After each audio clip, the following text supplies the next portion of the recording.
With that being said, you big dummies, you getting paid now. Right. Everybody now has an opportunity to pull up their chair and have a... For the past year, Sheryl Swoopes has repeatedly taken shots at Caitlin Clark, questioning her rookie status, minimizing her influence, and even implying friction with her teammates.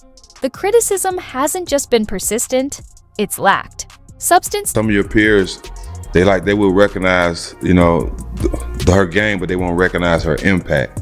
Right. How can you separate the two? It's kind of hard, right? And I used, and Jax, you're absolutely right. And I was like, come on, you big dummy. Then basketball icon Cheryl Miller stepped in. Appearing on the All the Smoke podcast, the former coach of Caitlin Clark wasted no time in setting the record straight, directly challenging Sheryl Swoopes' claims and dismantling the misleading narratives. Miller didn't hold back, making it clear where she stands. Her passionate defense of Clark not only highlights the rookie's immense potential, but also adds to the growing anticipation surrounding the Indiana Fever's future. Want the full breakdown? Let's dive in. Player of the Year, two-time national championship, two-time tournament MVP, first woman to dunk in an organized game, gold medalist. Thank you for making time. Welcome to the show, Cheryl Miller. Before we dive into Miller's comments, let's tackle the bigger question. Why has a basketball legend made it her mission to discredit the WNBA's most promising rookie? From Caitlin Clark's record-breaking college career to her transition into the pros, Sheryl Swoopes' criticism has been constant and, at times, perplexing. But what's really driving this narrative?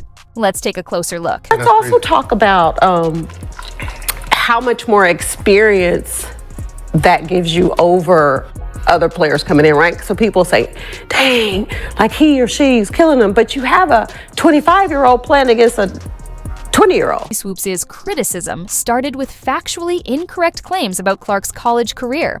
One of her most baffling assertions, that Clark was a 25-year-old competing against 20-year-olds at Iowa. In reality, Clark was 22, completely in line with other college seniors. When confronted about the inaccuracy, Swoopes quickly backtracked, attributing the mistake to COVID eligibility rules, an explanation that didn't quite hold up under scrutiny. Caitlin Clark right now probably takes about 40 shots a game. Carry on. I know you like that. Hell yeah.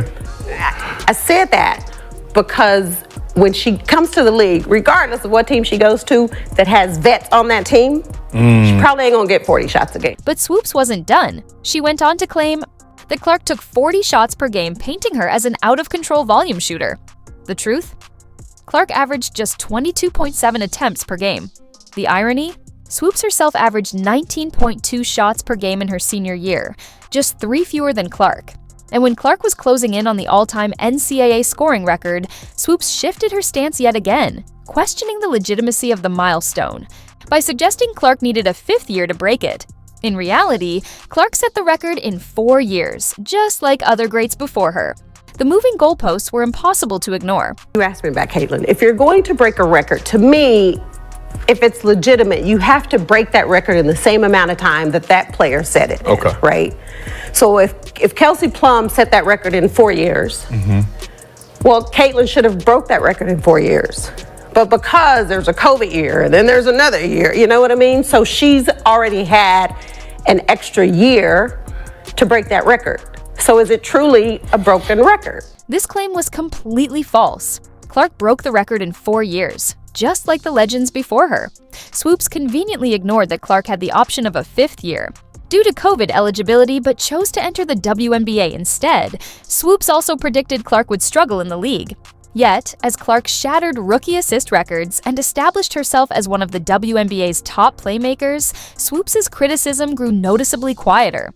Clark wrapped up her rookie season averaging 19.2 points and 8.4 assists per game, earning Rookie of the Year honors and proving every last doubter wrong. Didn't say she wouldn't be good. What I said was I didn't think Caitlin or Angel would come into the league and dominate immediately, which I don't think either of them did. Respectfully, there is absolutely no way, even when we're trying to sit here and play semantics about dominating, There's no way that anyone could ever leave this season in saying that both Caitlin Clark and Angel Reese didn't dominate. You would have to further explain what dominance means for you to not sit here and say that a player who is leading the league in assists while averaging 19 to 20 points didn't dominate that season. One of the most telling moments came during Swoopes' appearance on Angel Reese's podcast. While insisting she had no issue with Clark, she continued to downplay her achievements, making it a textbook case of saying one thing and doing another. I've known Cheryl since she was in college. I helped do her shoe deal with Nike in 1993, took her to her first SBs.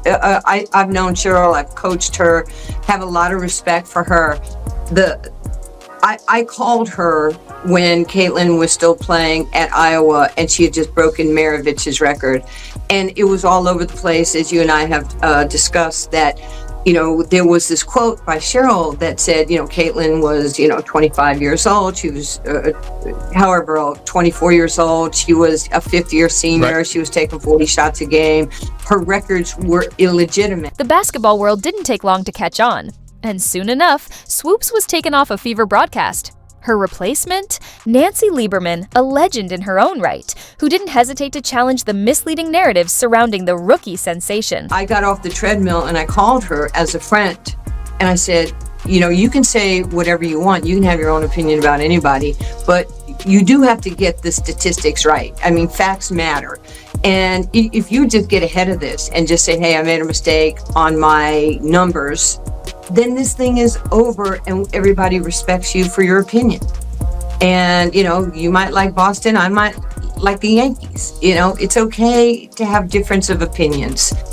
Well, she got upset with me on the phone and I was like, Cheryl, I'm not doing anything to hurt you. I'm just sharing. We're talking. And so our relationship, it pretty much is not happening at this point. I tried to talk to her at the Final Four. Right. She didn't want to talk to me. My life's going to be good or great with or without Sheryl Swoopes in my life. Cheryl Miller didn't hold back. She took aim at the false narratives, cutting through the exaggerated criticism and giving Clark the recognition she truly deserves. With the advantage of having coached Clark herself, Miller delivered insights rooted in first-hand experience, something the critics sorely missed. Her words resonated, not just because of her legendary status, but because they were built on hard facts rather than hidden agendas. This wasn't merely a defense of Clark, it was a wake-up call to anyone trying to downplay one of the most game-changing rookies in WNBA history. And in that moment, the entire conversation shifted. Jax, you're absolutely right. And I was like, come on, you big dummies. Is she getting hyped? Yes. But she was in the backyard. She was putting in the same time, sometimes maybe more than you were. Right.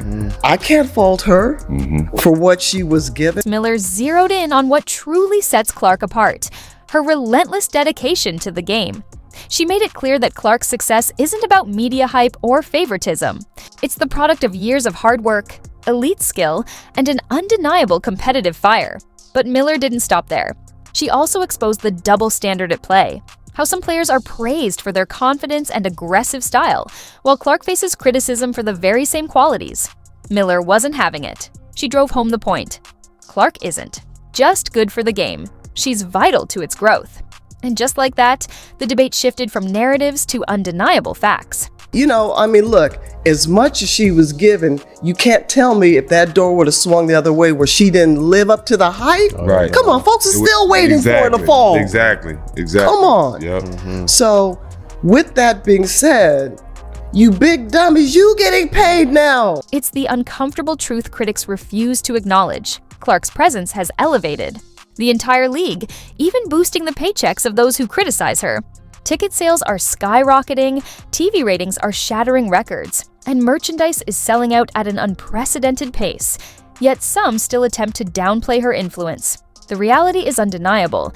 Caitlin Clark is the driving force behind this surge in attention, and whether they admit it or not, even her biggest critics are reaping the benefits. You recently coached the WNBA All-Star game. You spent some time with Caitlin Clark. Best coaching job ever. Best coaching job Best ever. coaching job ever. Being around Caitlin Clark, how was the experience with her? She's such a big star. I mean, the sky's the limit for her. To be around her, just talk about the type of person she is and how much she loves the game. I'm going to be honest because it needs to be said. I can relate to that young lady, and I felt for her. I know what it's like to be hated. I know what it's like to be a black woman and hated because of my color. Yeah. What makes Miller's defense so compelling is that it's rooted in firsthand experience, not speculation. After coaching Clark in the 2024 WNBA All-Star Game, Miller had a front row seat to analyze her game beyond the highlight reels. And what she saw wasn't just talent, it was a level of skill, court vision, and competitiveness that exceeded even her expectations. I can't imagine this young lady, I don't want to use hate, but despised. And people just having, she brought some on herself, a little bit, because she's cocky for a good reason. Confident. And I love that about her. But to watch the dynamics and the media, they had their narrative. And I was pleased and proud to see the narrative wasn't the truth. I was pleased and proud to see the narrative wasn't the truth, Miller revealed, cutting through months of media spin with a single statement. She didn't stop there. She provided a rare glimpse into what truly sets Clark apart, highlighting the qualities that go beyond mere statistics. Watching her pass, and I didn't know how talented she was and how well she sees the game in a 3D version, thinker. Defensively, a lot better than I thought and gave her credit for. So watching her and just spending a little time. And one thing, guys, that I've learned is to step back and let these kids be themselves. That embrace between Miller and Clark after Indiana's first victory wasn't just a routine post-game moment. It was a powerful statement. In the midst of relentless scrutiny, Miller's support stood out as a rare source of reassurance. She understood what Clark was going through and made sure the rookie knew she wasn't alone. He was getting hit with everything left and right, and I just said, I hugged her, I said, I'm so proud of you. I go, savor this, use this as a formula. I said, but keep being you. I said, no matter what, keep being you. In that vulnerable moment, Miller didn't just offer words of encouragement, she provided something far more meaningful. As someone who had experienced the highs and lows of being a trailblazer in women's basketball, Miller understood the weight Clark was carrying. Her message was simple, yet powerful. I'm so proud of you. Savor this. Use this as a formula, but keep being you, no matter what. These weren't just comforting words. They were a lifeline for a rookie navigating immense pressure, reminding Clark that resilience and authenticity would always be her greatest strengths. Heavy as a crown that she's wearing right now. Right. And it wasn't something that she anointed herself. It's something that's been placed on her head, and I hope people understand that. But it's everything that she's dealing with. When Cheryl Miller speaks, the basketball world listens, and for good reason. Her voice carries the weight of an extraordinary legacy. 3 Naismith Player of the Year awards, 2 national championships, an Olympic gold medal, and a place in the Basketball Hall of Fame. But Miller's support of Clark isn't just about accolades. She sees what many critics fail to acknowledge, the exceptional court vision, relentless work ethic, and leadership that make Clark far more than just a scorer. Next Vios Miller understands that Clark's impact isn't just about stats.